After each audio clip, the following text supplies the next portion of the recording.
12월 14일 라이드 딜라이트 말씀 묵상의 시간입니다. 거룩하신 아버지 하나님, 오늘도 주님께서 우리를 붙잡아 주심을 믿고 이 하루를 시작합니다.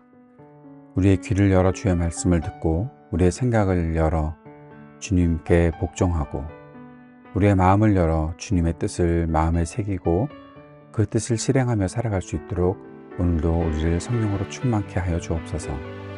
주님께서 지혜를 허락하셔서 말씀을 깨닫게 하시고 우리 마음속에 믿음과 용기 주셔서 말씀대로 살아가며 그 안에 누리는 하나님의 영광과 하나님께서 주시는 복을 기뻐하게 하여 주옵소서. 오늘 우리의 삶에 중요한 날이 될 수 있기를 바랍니다. 이 땅에 하나님의 역사가 나타나는 날이 되기를 간절히 소망합니다. 예수님 이름으로 기도드립니다. 아멘. 오늘은 아모스서 8장 1절에서 14절까지 말씀을 함께 읽고 묵상하겠습니다. 아모스서 8장 1절에서 14절까지의 말씀입니다. 주 하나님이 나에게 다음과 같은 것을 보여주셨다. 보니 여름 과일 한 광주리가 있었다. 주님께서 물으신다. 아모스야, 내가 무엇을 보느냐? 내가 대답하였다. 여름 과일 한 광주리입니다. 주님께서 나에게 말씀하신다. 나의 백성 이스라엘이 끝장났다. 내가 이스라엘을 다시는 용서하지 않겠다. 그날이 오면 궁궐에서 부르는 노래가 통곡으로 바뀔 것이다. 주 하나님이 하시는 말씀이다. 수많은 시체가 온 땅에 널리고 아무 소리도 들리지 않을 것이다. 빈궁한 사람들을 짓밟고 이 땅에 가난한 사람들을 망하게 하는 자들아, 이 말을 들어라. 기껏 한다는 말이 초하루 축제가 언제 지나서 우리가 곡식을 팔 수 있을까? 안식일이 언제 지나서 우리가 밀을 낼 수 있을까? 되는 줄이고 추는 느리면서 가짜 저울로 속이자. 헐값에 가난한 사람들을 사고 신 한 켤레 값으로 빈궁한 사람들을 사자. 찌꺼기 밀까지도 팔아먹자 하는구나. 주님께서 야곱의 자랑을 걸고 맹세하신다. 그들이 한 일 그 어느 것도 내가 두고두고 있지 않겠다. 그들이 이렇게 죄를 지었는데 어찌 땅이 지진을 일으키지 않겠으며 어찌 땅 위에 사는 자들이 모두 통곡을 하지 않겠느냐. 온 땅이 강물처럼 솟아오르다가 이집트의 강물처럼 불어나다가 가라앉지 않겠느냐. 나 주 하나님이 하는 말이다. 그 날에는 내가 대낮에 해가 지게 하고 한낮에 땅을 캄캄하게 하겠다. 내가 너희의 모든 절기를 통곡으로 바꾸어 놓고 너희의 모든 노래를 만가로 바꾸어 놓겠다. 내가 모든 사람에게 굵은 베옷을 입히고 머리를 모두 밀어서 대머리가 되게 하겠다. 그래서 모두들 외아들을 잃은 것처럼 통곡하게 하고 그 마지막이 비통한 날이 되게 하겠다. 그 날이 온다. 나 주 하나님이 하는 말이다. 내가 이 땅에 기근을 보내겠다. 사람들은 배고파하겠지만 그것은 밥이 없어서 겪는 배고픔이 아니다. 사람들이 목말라 하겠지만 그것은 물이 없어서 겪는 목마름이 아니다. 주의 말씀을 듣지 못하여서 사람들이 굶주리고 목말라 할 것이다.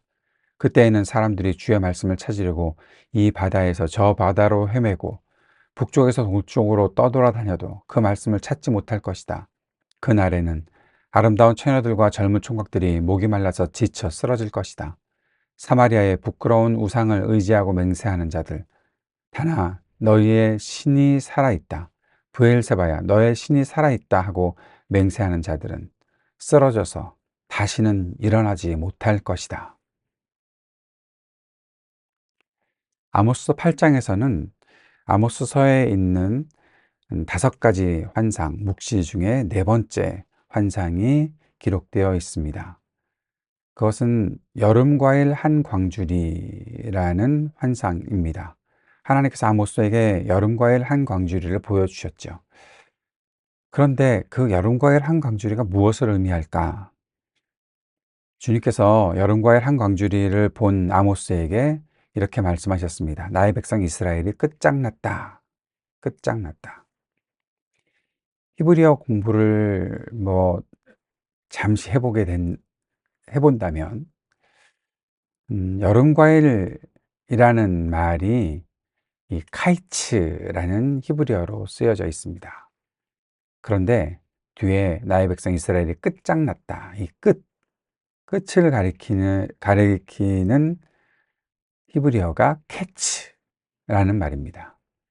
그래서 워드 플레이를 하고 있는 거죠. 히브리어 발음이 카이츠와 캐치가 비슷하니까 하나님께서 여름 과일을 보여주시고 끝장났다라는 것들을 보여주시는 것입니다. 뭐 워드플레이, 뭐 말이 발음이 비슷하면 그냥 아무거나 갖다 쓰는 건가? 그런 생각을 하실 수도 있겠죠. 저도 그랬지만 어, 이렇게 생각을 해볼 수 있습니다. 여름 과일 한강 줄이니까 얼마나 그 먹음직스럽고 또 이렇게 풍성하겠습니까? 여름에 뭐 수박을 비롯한 수박밖에 생각이 나지 않네요. 예, 여름 과일, 예, 여름 과일을 잔뜩 갖다 놓고 한 광주리니까 잔뜩 갖다 놓고 있는데 얼마나 화려하고 풍성해 보이겠습니까? 그런데 실상 그것이 끝이라는 겁니다. 더 이상 희망이 없다는 겁니다. 겉으로는 화려해 보이지만 속은 아무것도 남아있지 않다. 지금 먹을 수 있는 것이 많아 보이지만 이제 끝이다. 아무것도 없다라고 하나님께서 말씀하시는 거죠. 이게 이스라엘의 모습입니다. 굉장히 부강한 나라이지만 여로보암 2세 때 아주 부강함을 누리고 그들의 부유함 또 그 강함이 다른 나라들과 비교했을 때 손색이 없을 정도로 아주 그들이 자랑스러워했던 그 야곱의 교만이라고도 말씀하셨죠. 그것이 있는데 다 끝나는 거예요. 하루아침에 다 끝나는 거예요. 내일 하나님이 정하신 날, 그날이 오면 다 끝난다. 그것을 말씀하시기 위해 지금 이 묵시를 보여주신 것입니다. 왜요? 그 이유가 4절부터 나타나 있습니다. 그들이 빈궁한 사람들을 짓밟고 이 땅에 가난한 사람들을 망하게 했기 때문입니다.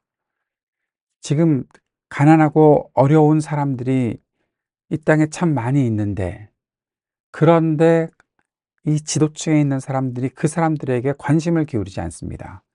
국민들은 무엇이라 외치고 있는데, 그런데 지도층에 있다는 사람들이 자기들 살 길만 찾고 자기들 생각만 하고 있는 거죠. 자기들의 권력이, 자기들의 정권이 유지되기만을 바라고 있는 겁니다. 그래서 한다는 소리가 계속 그들은, 야, 우리가 초하루 축제가 언제 지나서 이렇게 곡식을 팔고 안식일 지나서 우리가 밀을 낼 수 있을까? 그러니까 이게 언제 어떻게 될지 모르니까 음, 되를 줄이고 추는 느리면서 가짜 저울로 가지고서 속이자. 가난한 사람들 신 한 켤레 값을 가지고서 사람들을 사서 팔아먹자. 찌꺼기까지도 팔아먹자. 우리가 지금 살아야 되잖아. 우리가 더 계속 이 정권을 유지해야 되잖아. 뭐 그런 식으로 살면서 사람들의, 백성들의 그 어려움들엔 관심이 전혀 없는, 자꾸 누가 떠오르시죠?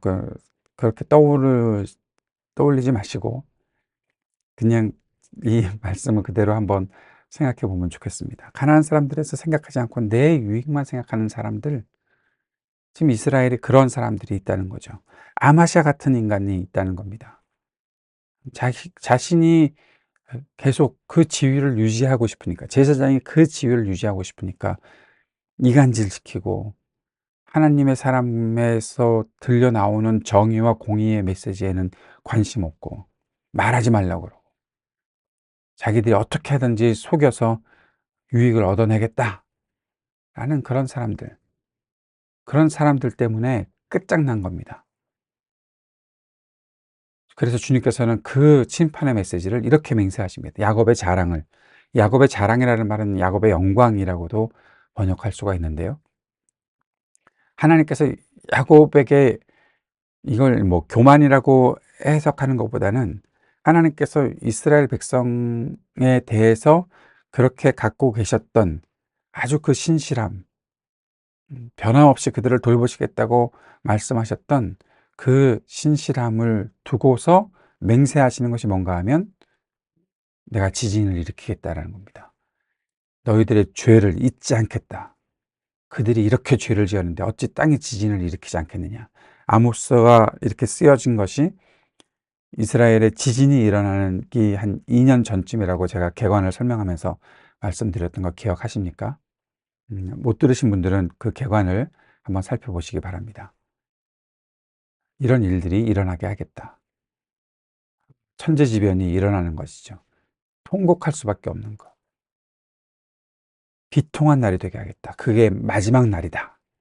하나님께서 끝을 말씀하시는 겁니다.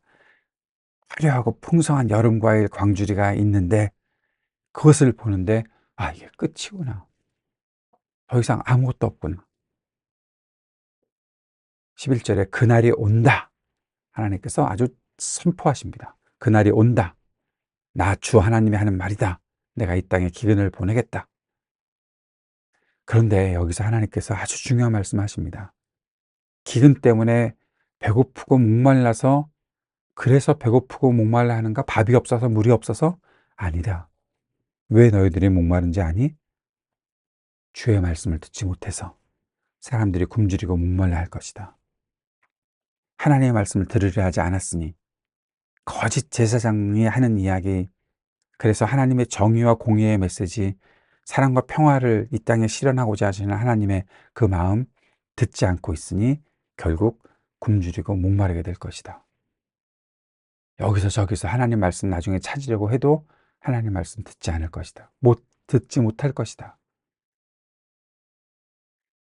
우상을 의지하고 맹세하는 자들, 헛된 것들, 허영을 쫓아다니는 이들, 다시는 일어나지 못한다. 끝장난다라고 말씀하시고, 더 이상 너희들에게 하나님 말씀이 들려지지 않을 것이다. 하나님이 이 메시지를 보여주시는 것입니다. 묵상을 이렇게 정리해 봅니다. 자, 우리는 지금 어디에 있고 무엇을 붙잡고 있는지 돌아보아야 하지 않겠습니까? 겉으로만 화려하고 속은 텅 빈 상태가 되지 않기를 바랍니다. 돈이 많고 권력을 가지고 있고 내가 누릴 수 있는 쾌락이 많은 거, 그게 뭘 의미합니까? 아무것도 아니라면, 하나님이 계시지 않다면 끝난 것입니다. 텅 빈 상태가 되는 것. 우리는 무엇을 추구하고 있습니까? 무엇을 우리 삶에 채워가고 있습니까?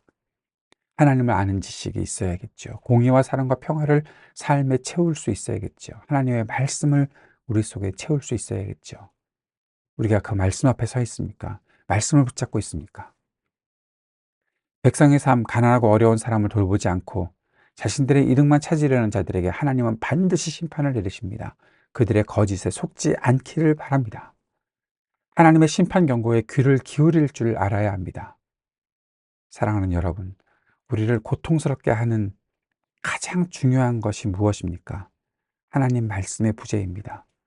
오늘 그 하나님 말씀을 들을 수 있다면 그것이 복이고, 내 귀에 하나님 말씀이 들려오지 않는다면 그것은 재앙입니다. 말씀을 듣고 살아갑시다. 말씀을 들을 수 없는 고통이 가장 큰 고통이라는 사실을 꼭 기억할 수 있기를 바랍니다. 주님께서 가르쳐 주신 기도 함께 드리겠습니다. 하늘에 계신 우리 아버지, 아버지의 이름을 거룩하게 하시며 아버지의 나라가 오게 하시며 아버지의 뜻이 하늘에서와 같이 땅에서도 이루어지게 하소서. 오늘 우리에게 일용할 양식을 주시고 우리가 우리에게 잘못한 사람을 용서하여 준 것 같이 우리 죄를 용서하여 주시고 우리를 시험에 빠지지 않게 하시고 악에서 구하소서. 나라와 권능과 영광이 영원히 아버지의 것입니다. 아멘.